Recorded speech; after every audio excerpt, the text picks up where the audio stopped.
This video is sponsored by EduQuest. The struggle to find courses that truly speak your language, it's finally over. Welcome to EduQuest, where learning is made just for you. At EduQuest, we bring you a wide range of online courses, from career building programs to skill boosting masterclasses, all in your regional language. Because we believe language should never be a barrier to success. Our courses are tailor-made after understanding what today's learners really need.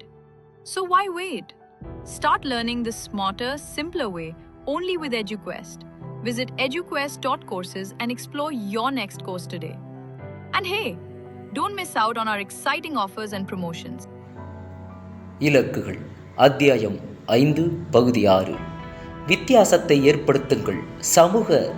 சமுதாய மறுமலர்ச்சிக்கு உதவிடவும் நீங்கள் லட்சியங்கள் பெற்றிருக்க வேண்டும். உங்கள் உலகில் நீங்கள் என்ன மாதிரியான மாற்றத்தை ஏற்படுத்த விரும்புகிறீர்கள்? எந்த நிறுவனங்கள், சமூக காரணங்கள், தேவைகள், பிரச்சனைகளுக்காக நீங்கள் சேவை செய்ய விரும்புகிறீர்கள்? என்ன மாற்றங்கள் நிகழ்வதை காண விரும்புகிறீர்கள்?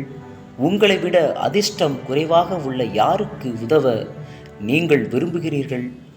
நீங்கள் தனியாகவே செல்வந்தாராகிவிட்டால் எந்த சமூக காரணங்களுக்காக உதவி செய்வீர்கள்? உங்கள் உலகில் ஒரு மாற்றத்தை ஏற்படுத்த இன்றே எதை செய்ய ஆரம்பிப்பீர்கள்? எல்லாமே சரியாகிவிடும். ஒரு நாளிற்காக காத்திருக்க வேண்டாம். ஏதோ ஒரு வழியில் இன்றே ஆரம்பியுங்கள். தெளிவான பொருளாதார இலக்கு வேண்டும். உங்கள் பொருளாதார வாழ்வில் இலக்கை நிர்ணயிப்பது மிக முக்கிய ஒரு பாகமாகும். உங்களுக்கு தேவையான எல்லா பணத்தையும் சம்பாதித்து சேர்க்க முடிந்தால் பொருளாதாரம் தவிர்த்த உங்கள் இலக்குகளை வேகமாகவும் எளிதாகவும் உங்களால் அடைய முடியும். உங்கள் வாழ்வை உன்னதமானதாக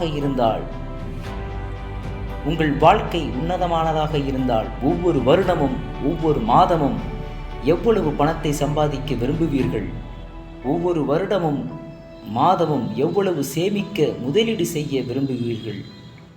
எதிர்காலத்தில் ஒரு நாள் எவ்வளவு சொத்து மதிப்புடன் இருக்க நினைக்கிறீர்கள்? நீங்கள் பணி ஓய்வு பெறும்போது எவ்வளவு சொத்து இருக்க வேண்டும்? அது எப்போது நடக்க வேண்டும்? பெரும்பாலானவர்கள் தங்கள் பொருளாதார இலக்கு பற்றி மிகவும் குழம்பி இருக்கிறார்கள். ஆனால் அது பற்றி நீங்கள் முழுக்க தெளிவோடு இருந்தால் அவற்றை அடைவதற்கான உங்கள் திறன் அற்புதமாக அதிகரிக்கிறது. உங்கள் கனவுகள் நனவுகளாக தெளிவு உதவுகிறது. உங்களுக்கு என்ன தேவை என்பது பற்றி நீங்கள் முழுவதும் தெளிவோடு இருந்தால் பெரும்பாலான நேரம் உங்கள் இலக்குகள் பற்றியே நீங்கள் சிந்திக்கலாம். எவ்வளவு நேரம் அவற்றை சிந்திக்கிறீர்களோ அவ்வளவு விரைவாக அவை உங்கள் வாழ்வில் நிறைவேறும்.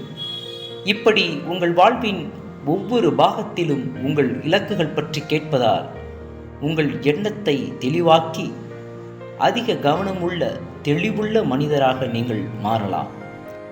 சிக் சாக்லர் கூறுவது போல், அலைக்கழியும் பொதுத்தன்மையிலிருந்து அர்த்தமுள்ள விவரமான தன்மைக்கு நீங்கள் முன்னேறுகிறீர்கள். எல்லாவற்றிற்கும் மேலாக உங்கள் வாழ்வின் முக்கிய தீர்மானம் எது என்று உங்களால் தீர்மானிக்க முடியும். உன்னத சாதனைக்கும் அசாதாரண செயல்பாட்டிற்கும் இதுவே அடித்தளம். உங்கள் முக்கியமான தீர்மானமான இலக்கு அடுத்த அத்தியாயத்தின் தலைப்பாக இருக்கும். அதை எப்படி அடைவது என்பது பற்றி பின்வரும் அத்தியாயங்களில் விளக்கப்படும். நன்றி, வணக்கம்.